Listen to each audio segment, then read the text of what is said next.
हमारे देश के लिए कोई नास्तिक क्या सोच सकता है? हमारे देश के लिए कोई इस्लामी क्या सोच सकता है? हमारे देश के लिए कोई ईसाई क्या सोच सकता है? इस देश के बारे में यदि सोचना है, इसके नैतिक मूल्य के, इसके नैतिक उत्थान के बारे में यदि सोचना है, तो वो केवल और केवल जिम्मेदारी हिंदुओं के ऊपर है, इनके सब धर्म गुरुओं के ऊपर है।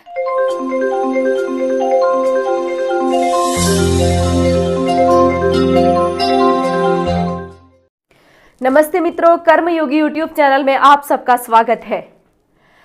वतन की फिक्र कर, नादाम मुसीबत आने वाली है, तेरी बर्बादियों के मशवरे हैं आसमानों में, न संभलोगे तो मिट जाओगे हिंदुस्तान वालों, तुम्हारी दास्तां तक न होगी दास्तानों में।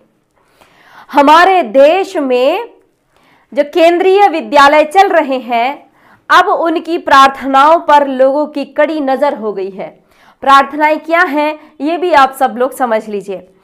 दया कर दान विद्या का हमें परमात्मा देना, दया करना हमारी आत्मा में शुद्धता देना, वतन के वास्ते जीना, वतन के वास्ते मरना, वतन पर जान फिदा करना प्रभु हमको सिखा देना। असतो मा सद्गमय, तमसो मा ज्योतिर्गमय, मृत्योर्मा अमृतम गमय। अर्थात असत से हमें सत्य की ओर ले जाइए, अंधकार से हमें प्रकाश की ओर ले चलें और अज्ञान से हम ज्ञान की ओर जाएं। ऐसी प्रार्थनाएं, भाई इसमें कहाँ ऐसा आ गया है कि इसमें हिंदू मत को प्रेजेंट किया जा रहा है? ऐसा कहाँ आ गया है कि हाथ जोड़ने भर से सबके धार्मिक भावनाएं आहत हो गई हैं और निकाल करके ऐसे लोगों को लाया जा रहा है, उनका कहना है कि हम नास्तिक हैं, इसलिए हम अपने बच्चों को ये धार्मिक शिक्षा हम नहीं देना चाहते। अरे पहली बात तो ये विनायक शाह कि आप अगर नास्तिक हैं तो आप तो ऐसी कम्युनिटी से आते हैं जो बहुत ज्यादा अपने आप को सेक्युलर समझती है और अपने आप को बहुत प्रगतिवादी मानती है।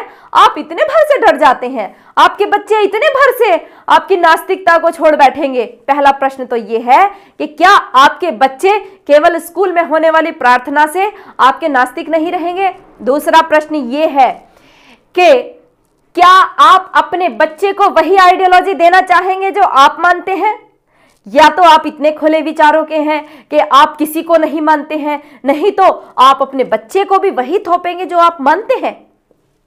और रही बात हमारे सुप्रीम कोर्ट की, आश्चर्य होता है हमारे सुप्रीम कोर्ट में कितने कितने झगड़े पेंडिंग पड़े हुए हैं, कितने केस पेंडिंग पड़े हुए हैं, उनकी कितनी लंबी लिस्ट है। सुप्रीम कोर्ट में 57,346 केस पेंडिंग पड़े हुए हैं।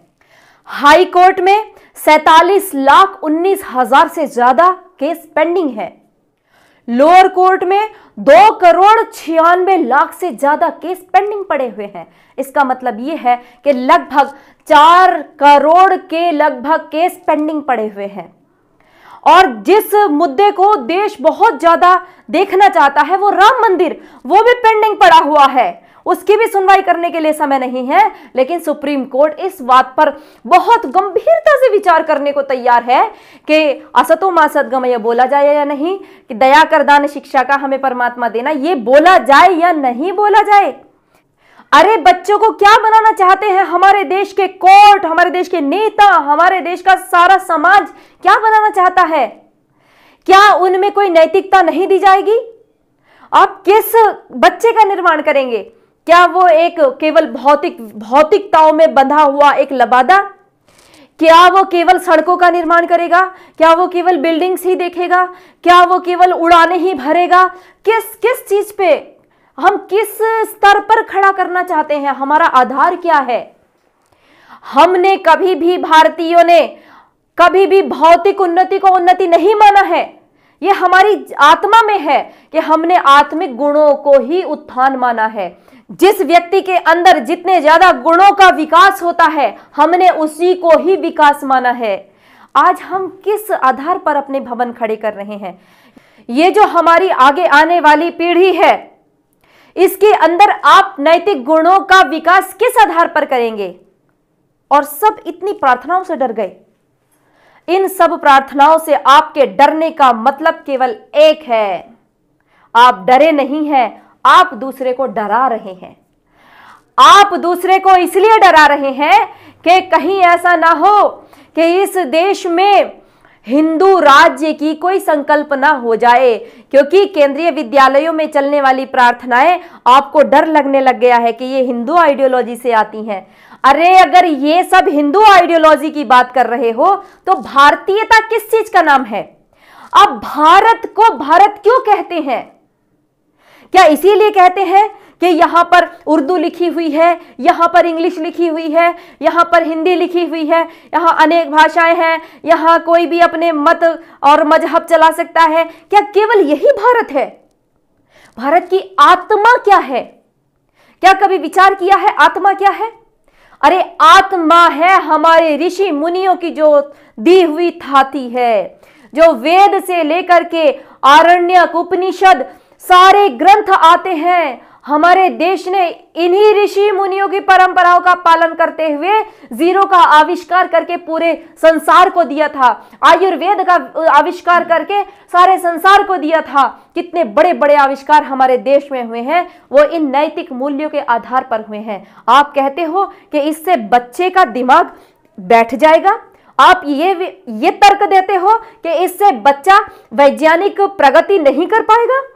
अरे आप जानते भी हो विज्ञान किसको कहते हैं? आप जानते भी हो ज्ञान किसको कहते हैं?